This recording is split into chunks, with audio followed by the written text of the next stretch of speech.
I have 4 different pieces of scrapbook paper here that I found at Hobby Lobby, and I'm going to take the Dollar Tree wood tree Christmas ornaments, lay it on top of the scrapbook paper, and cut the paper around it. I want to make sure that the paper will fit on top of the Christmas tree.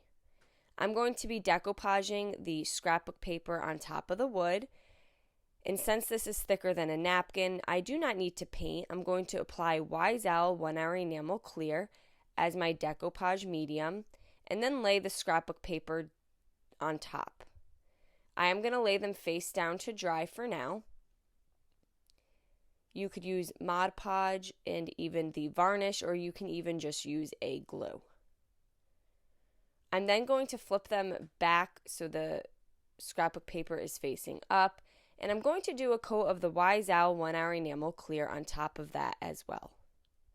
Once everything is fully dry, I have a razor blade and my cutting mat. I'm going to flip it backwards and just take my razor blade and cut along the outline of the wood. This was very easy to do.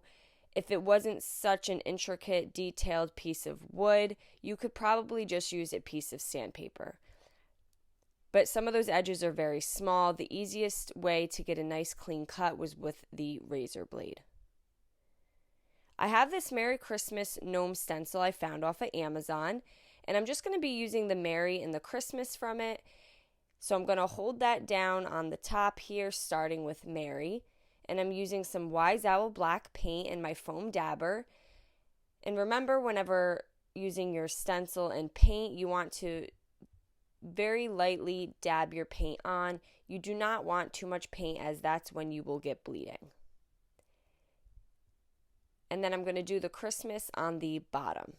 I like how these were 2 different fonts. You could really create the Merry Christmas with anything. I have the stencil, but you can also use wood letters, or even if you have very nice handwriting, you could do that as well. So again, I'm just dabbing my Wise Owl black paint on top of the stencil. And I know you usually see us decoupage with a napkin. I personally prefer a napkin better. I feel like it meets with the decoupage medium better. But one good thing with the scrapbook paper is you do not get the wrinkling like you may get with a napkin. So once everything was dry, I'm then going to lay my 4 Christmas trees in the center of my board. Now this board came from Hobby Lobby. It was already a whitewashed oval sign. It measures 15.5 by 11.5 inches. And I got it when they were doing 50% off their wood for $5. And there you go. Now we just have this very easy Merry Christmas decor. I hope you guys enjoyed this video. Paint products, tissue paper, transfers, and mesh stencils can all be found on our webpage at chalkitupfancy.com. And don't forget, you can also check out other tutorials over on our webpage. Have a great day.